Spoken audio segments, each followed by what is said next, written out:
Hello friends, welcome back to your UPSC. Today we will start with our part 5 of geomorphology. So let's get started. Today we will study about the constitution of our Earth's interior. So we have various sources which gives us evidences about the constitution of Earth's interior. So these sources are artificial sources, natural sources, and evidences from the theories based on the origin of Earth. So first we will discuss about artificial sources. So in artificial sources, we have three categories, that is density, pressure and temperature.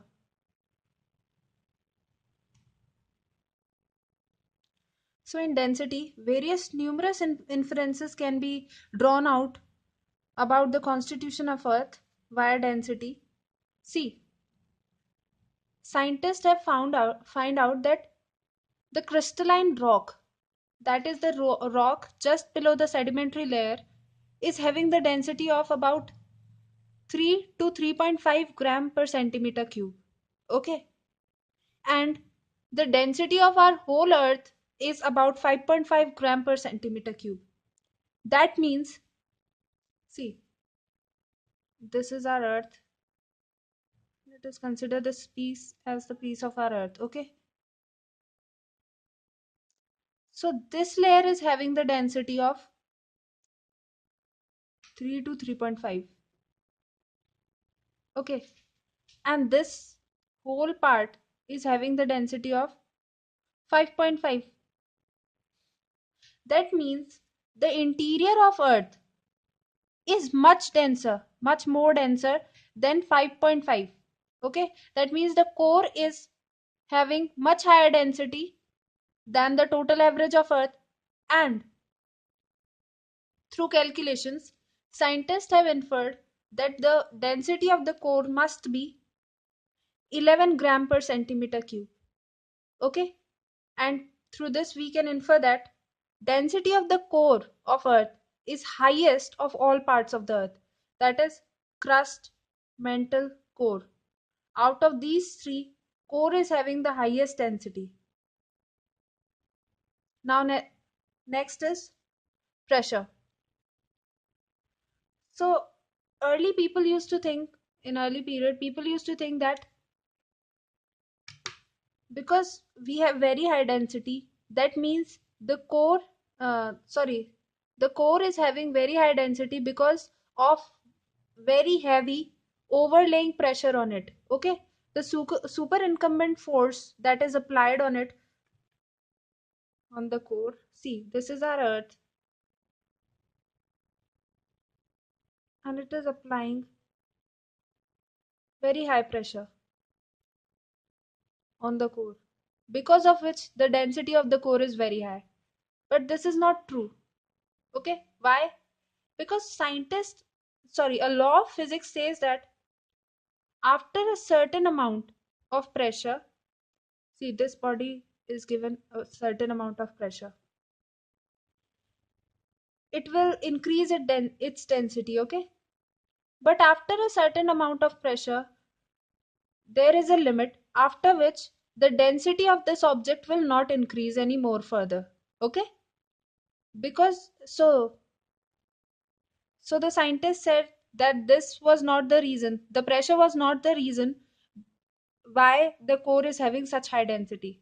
So what exactly was the reason for core having such high density? So the scientist inferred that if the pressure is not the reason, then the core must be made up of something which is having very high density. Okay, or very heavy metals. So the heavy metals, so scientists have inferred that the heavy metals like iron and nickel, iron and nickel, okay, they must be constituting the core.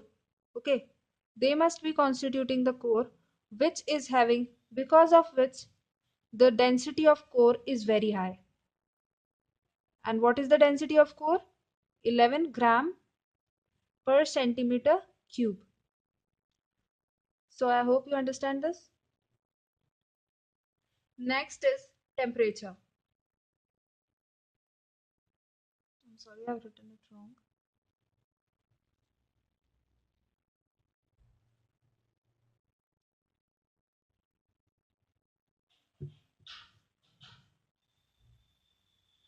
Increase in temperature.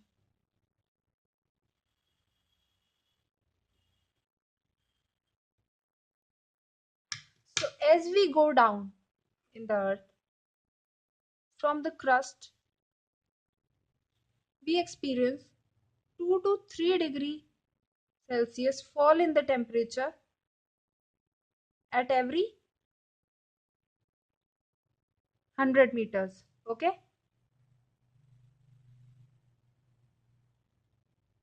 So at every 100 meter, the temperature falls to 2 to 3 degrees Celsius.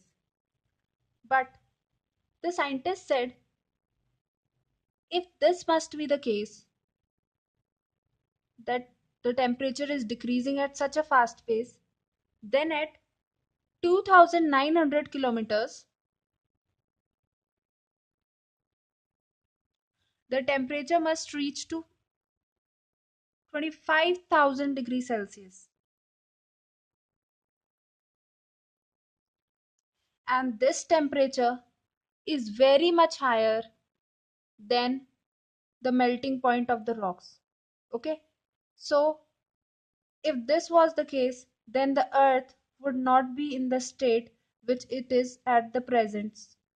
Okay, so scientists said that at a certain level, this must be the case. That is, the temperature must be reducing to 2 to 3 degrees Celsius at every 100 meter. But this pace must be decreasing as we go further inside the interior of Earth. Scientists have also found out that at tectonically stable areas, okay, in tectonically stable areas up to 500 kilometers, I'm sorry, I'm out of focus. Yeah, now it's okay. Sorry, at 400 kilometers, sorry, 40 kilometers,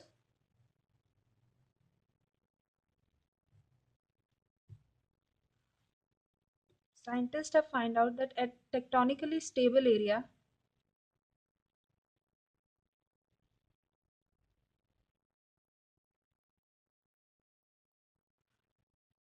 at 40 kilometers deep, the temperature is only 500 degrees Celsius. Okay, and in tectonically unstable area, at 43 kilometers,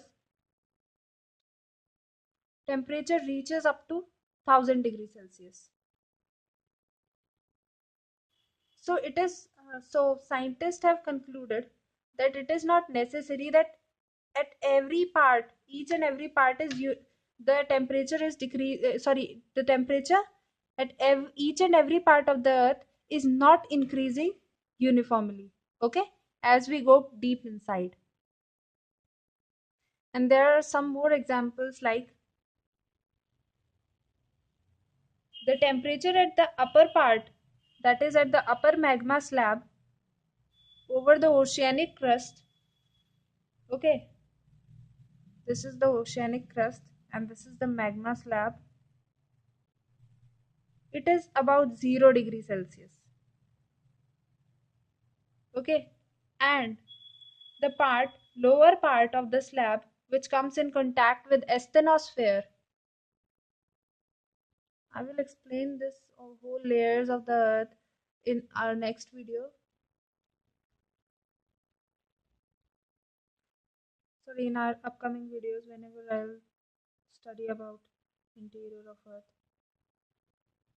And the base which is coming in contact with asthenosphere is having the temperature of 1200 degrees Celsius. Okay, so you can see the difference. Okay, you can see the difference, but this difference is not in the case of continental crust. Okay, so this is how the temperature fluctuates. Okay, so temperature distribution is not uniform all over the earth. Okay, so after all these experiments, scientists have concluded that our asthenosphere is partially molten. Okay, and the temperature is around 1100 degrees Celsius at the depth of 100 kilometers. Okay, and from 400 to 700 kilometers, temperature is about 15,000 degrees Celsius to, sorry, 1500 degrees Celsius to 1900 degrees Celsius. And the temperature at the junction of the mantle, that is at 2900 kilometers, is 3700 degrees Celsius. Okay, and the junction of outer mantle, outer molten core. See, the outer core is molten, and inside solid core is standing at the depth of 5100 kilometers is about 4300 degrees Celsius. So you can see how this temperature fall is decreasing its pace. Okay, so I hope you understand all these three artificial sources. These were the artificial sources which gave us the knowledge about the constitution of interior of earth. We will see other two sources in our next video. So guys, that was all for today. I hope you enjoyed the class. So we will see you in the next lecture. Till then, take care and have a nice day.